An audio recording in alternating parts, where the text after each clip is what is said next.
Epilepsy is a chronic seizure disorder and long-term brain condition that causes unpredictable and unprovoked seizures and other health problems. Usually the seizures become reoccurring. A seizure is a sudden surge of electrical activity in the brain, usually affecting how the person appears or acts for the short time. In order to be diagnosed with epilepsy, one has to have more than one uncontrolled seizure or one seizure that can be potentially followed with more unpredictable seizures. Seizures can be related to brain injuries, but most times the cause is unknown. There are two main types of seizures, being generalized seizure and focal seizures. Focal seizures happen when seizure activity is only limited to brain networks in one hemisphere. What happens and occurs during a focal seizure depends on which part of the brain the seizure occurs in. The most common types of focal seizures are with retained awareness and with loss of awareness. Some people with focal seizures always have a set spot that the seizure occurs in the brain, but others have a random sporadic spot. Generalized seizures include both sides of the brain affecting the whole brain. During a generalized seizure, usually there is loss of consciousness in an altered state called the postictal state that occurs after the seizure. There are 6 types of generalized seizures that include absence, tonic-clonic, or convulsive, atonic, clonic, tonic, and myoclonic seizures. Absence seizures is milder, causing unconsciousness, with convulsions causing the person of no memory of the seizure lasting only 2 to 10 seconds. This kind of seizure begins and ends abruptly with a period of a blank stare, loss of muscle control, and repetitive movements including chewing, rapid breathing, rhythmic blinking, slight movements, and tugging of clothes. Tonic-clonic or convulsive seizures cause the person to lose consciousness from the very beginning and last up to 5 minutes. The person having a seizure usually gives out a shout, loud cry as the muscles in their chest contract, causing the air to rush between their vocal cords, eventually leading to the biting of the tongue. Saliva may froth, breathing may be irregular, and extremities will jerk and twitch. Atonic seizures are drop attacks that are not really seen in many children, causing no convulsion lasting only a few seconds. Clonic seizures occur in early childhood and are usually the case of a massive bilateral epileptic myoclonus that can advance and become tonic-clonic seizures.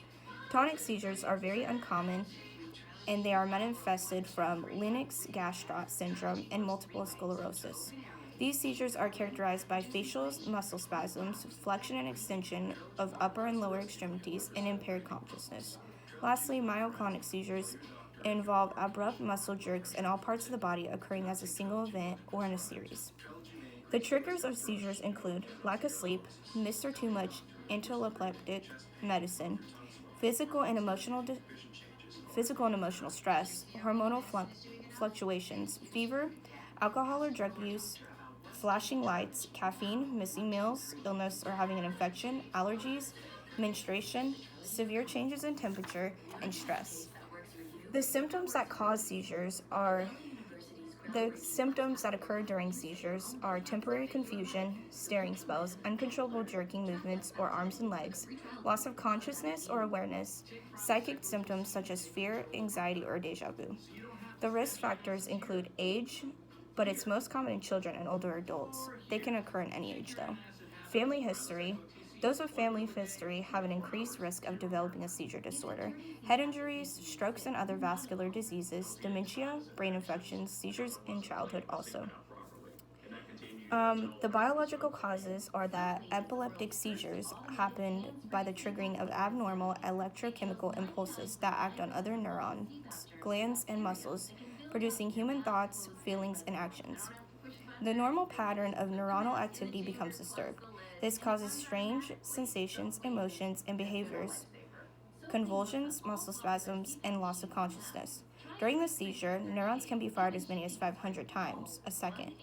Another way seizures can occur is from the ion channels creating sodium, potassium, and calcium, then producing the electron charges that must fire regularly in order for the current to be steadily passed from one nerve cell into the other.